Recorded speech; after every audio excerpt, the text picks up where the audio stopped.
welcome to my channel. Today we're going to be talking about plants. This is like a big thing for people in my age group right now, and I know there's a million videos on the internet about plants, but I'm always looking for new ones just because they're fun to watch, so I figured I'd make one. So we're going to talk about some of the plants that I've gotten over the past few months and what I think about them and some stuff I've learned. So if you want to see all my plant babies, keep on watching.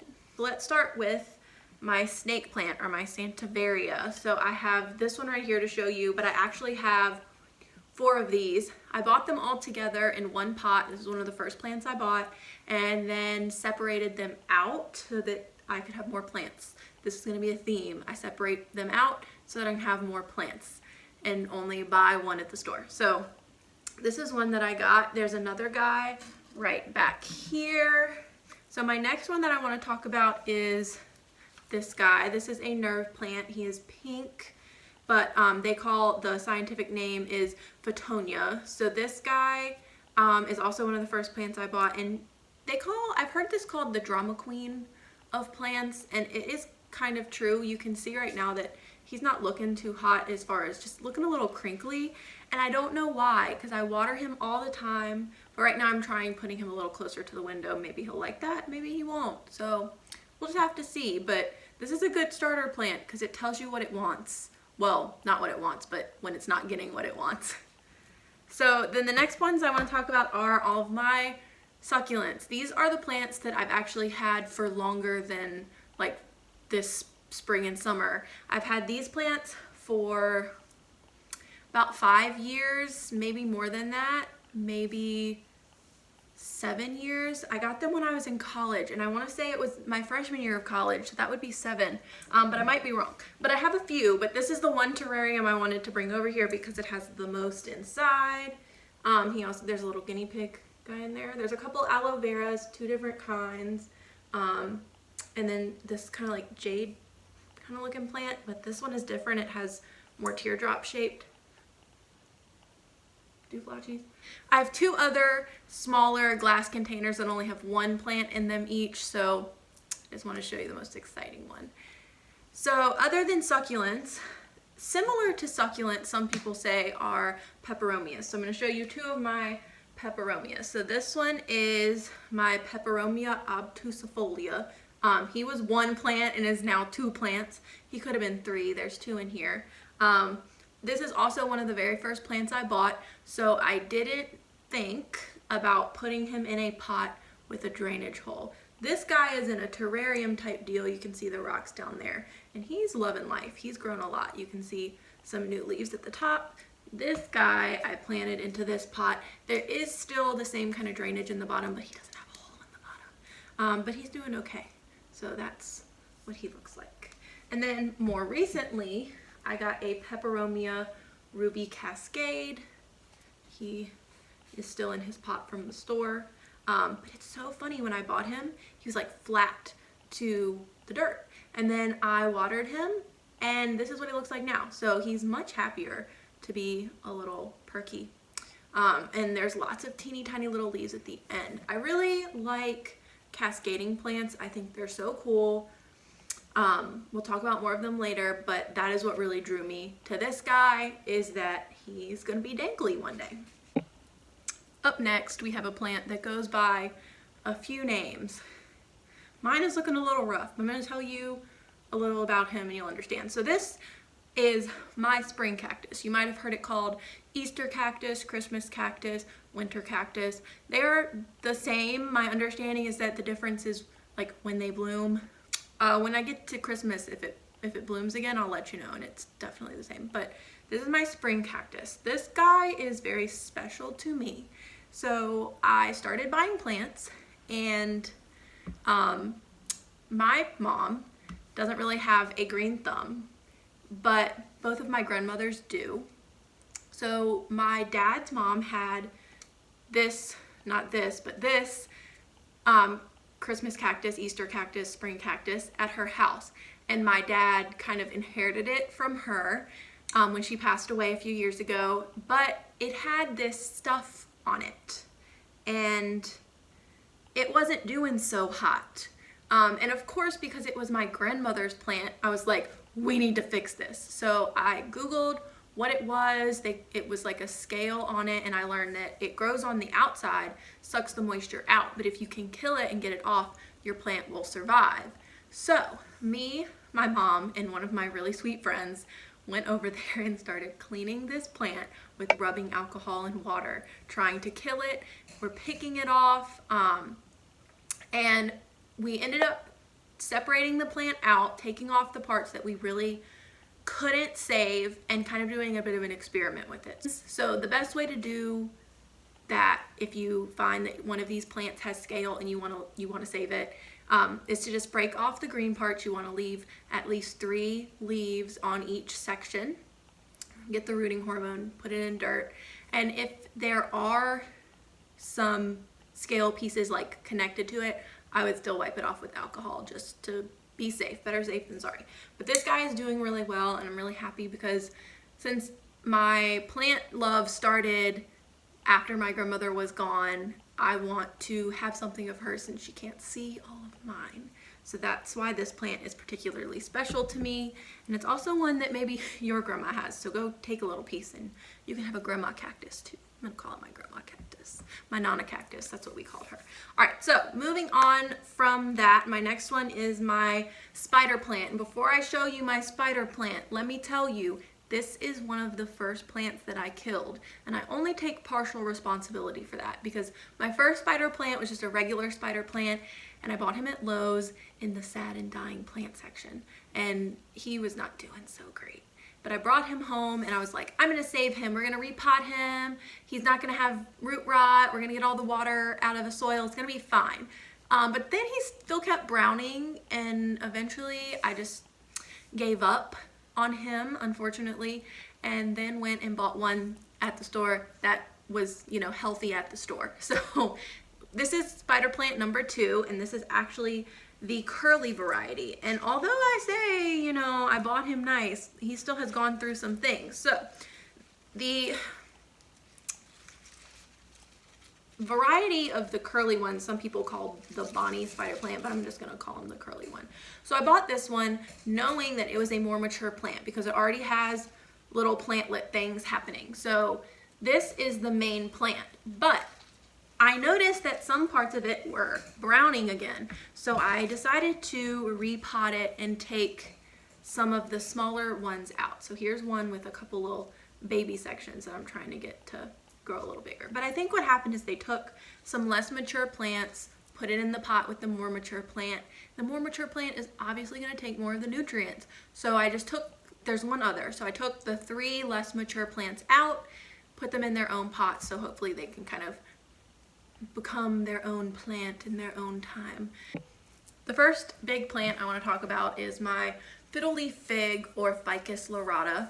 He is like a very trendy plant, and I'm a strings player, so I had to have one because I felt like I was not doing myself justice if I didn't have a plant that was shaped like my instrument. But let's be honest, these leaves aren't really shaped like a violin. They're not. They kind of have the 2, we call them bouts on the instrument, 2 bout shape, but it's okay because I think it's a really pretty plant regardless. So this is also one of the first plants I got. I bought him at Home Depot. We've moved him around a couple times. He was not loving certain places. He needed to be right up on my window. And since being right up on my window, I'm gonna tip him and see if I can show you. He has grown some new leaves. We have these 3 that you can see right here, and then this guy in the back. He is also relatively new, but those 3 popped out together, and he popped out a month ago. But since I got this plant, he has grown this much stem in addition to those leaves. So I even wasn't sure if I wanted to move him for this video because these plants do not like to be moved. They want to be where they are, and you better leave him alone or he's not going to grow.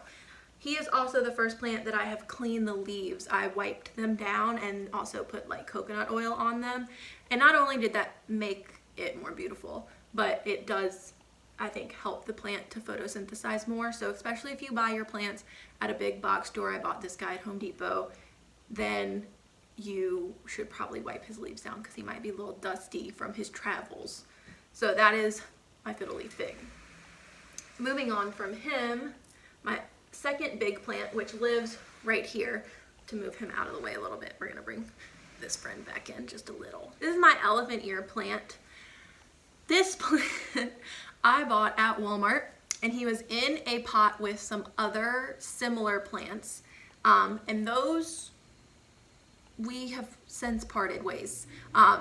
They have bulbs, and so I kept the bulbs. I just cut everything off, and the bulbs are just chilling in a drawer in some paper. So I'm hoping maybe one day they'll regrow, but I just was not ready for those guys. He's kind of struggling to get more than one leaf out at a time. He's pregnant down here with another leaf. It's kind of splitting out. I'm excited for that to come out, but I've had to cut a couple leaves off because they just weren't doing so hot. So I've moved him to a little bit more sun. I'm keeping him a little bit more damp because he likes to be damp. This is if I feel like I need to overwater something, I water my elephant ear. So hopefully he will be doing a little better, and we'll be able to keep this leaf when the new leaf comes out. They love to grow, so they will grow as big as you let them. So I recently repotted him, and we're hoping for some good stuff. So my last really big plant is my Schefflera umbrella tree plant. He has recently been repotted too. You can tell that I like to do things with my plants. So right here you can see 1, 2, and then in the back there's a third one. You can see part of him. They used to be in one pot. I recently decided that that was not working. Some of the plants are a little bit smaller, so I think that there's too much in there, and the bigger plant is taking most of the nutrients. So I'll show you the smaller baby so you can see him a little bit better. Here he is. This is just one by himself. You can see, and the other two are in a pot that's like way bigger. It's like, you know, like this, 2 plants. And this plant was dropping leaves for me so badly for the longest time, and that's one of the biggest reasons I knew I needed to repot him, because there just wasn't room for all of them together. So we separated everybody out. We're still losing some leaves, but hopefully that will change as they kind of get on a better watering schedule. I repotted them very recently. But this guy has a teeny tiny baby. I'm gonna see if I can show him to you. Yes, there he is. Look at him. Isn't that crazy? I thought these plants were gonna die, and to see a teeny tiny new growth makes me so happy. Move on to one of the plants that I have the most of. These are my pothos plants. I have 3 varieties of pothos plants. Let's start with my biggest, most beautiful plant. I cannot take credit for this gorgeous plant. This is my golden pothos. He's so big I can't really get him in here. Watch out. Elephant ear. Let's put you over here. All right, this is my golden pothos. You can see he has some vinage. When I bought him, he did not have all of this vinage. He has grown a few baby leaves, but some of these leaves, my goodness, they're so big. I love this. And this this guy sits on top of some yellow lockers that I use for storage in my apartment, and the yellow from the lockers with the golden, ooh, it's so gorgeous. So yes, he is a big boy, but he's a beautiful, beautiful plant, one of my faves. So also one of the first plants that I got was just your standard, regular old, plain green pothos plant. But I bought him, and then I realized he was very bushy, but not very viney. So I kind of separated him out. I was going to repot him and see if maybe he needed more roots to feel comfortable escaping. And I learned that somebody had planted these from propagations probably too early. So it was just a lot of like stem cuttings with a leaf or two. And so I kind of put them in 2 different pots just to give them some room to grow some roots. And so they're much happier. Last but not least is probably my most interesting variety, Mandula pothos. So apparently this plant is like a genetically engineered situation. It is a man-made variety, but he has like the white, 3 different shades, the white, 2 shades of green going on. But this plant, there's also a pothos plant that is more similar to the golden pothos, but more of the white shade, that's called Marble Queen, and I don't think that's what this is, just based off some of these leaves with the different variegation. This one's definitely a Manjula Pothos. Another very good starter plant is a ZZ plant. And I also like never understood why it was called a ZZ plant. I was kind of like, maybe it's because the leaves are zigzag, but it's because the like scientific name is atrocious, but it's Z's. I'm gonna try and say it for you. It is Zamioculcas zamiifolia. So 2 Z's, that's why we got ZZ plant out of it. This guy is another one that I have turned into mini plants. So this is one. I brought him in here so you could see this new growth. How cool is that? He kind of erupts from this little cocoon situation and then all the leaves fall out and it's gorgeous. This guy is one of 3 ZZ plants that are, you know, 3 or 4 stalks a piece. I separated them out. I kind of like when they are more by themselves, you can see them, as opposed to when a lot of them grow and are very bushy. But when you repot these, it's very interesting because they have like big, thick potato-like roots, and they kind of like really take up a lot of space in the dirt. Like all of the plants were in that one pot together before I repotted them. You could feel them on the sides. I just wanted to show you this one because this is a rice container, like a put in the microwave rice container, and I just popped some holes in the bottom.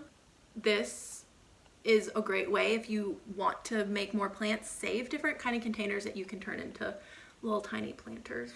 Here's some more of my tiny plants. This is a Hoya cornosa compacta, or they call this a Hindu rope plant. He's in a different pot, so if you see his tag, that's not his tag. This pot was somebody else's first. But I bought again at the dying section of plants at Lowe's. And he was in this glass container stuck into some floral foam, and I was so mad about it. So I brought him home and gave him dirt, and he loves it. These 2 leaves up here are new, and I would like to have other Hoyas because I think they're really cool, but I just haven't seen any at any of the places around here that I can get plants. So that is why he's my only Hoya. This guy is my one true propagation situation. So these I think are more aerial roots, but you can see the roots growing in there. This is a Heartleaf Philodendron, and I will tell you a story about how I got him very quickly. I was working a camp at the college that I attended, and we had to make copies in the office, and in the windows they had some plants. So I just kind of grabbed him. I had a coffee cup, empty coffee cup, so I threw him in there, and he kind of hung out with me for the rest of the day in my bag, protected in that coffee cup. And then we brought him home, stuck him in some water, and he's growing some roots. So I hope that soon he gets a few more roots and I can plant him. First, I want to talk about my plant that I think is a Chinese evergreen. I'm not sure. He did not have a label when I bought him, so he is what he is, but he's happy being him. He has this new leaf. And if you have this plant and it's not a Chinese evergreen, let me know. Let me know what he is. This is my second ivy plant. This and the spider plant are the only ones that I've had to redo. My first ivy plant got bugs, and I'm really not sure how. He might have came with them. He was also very overwatered.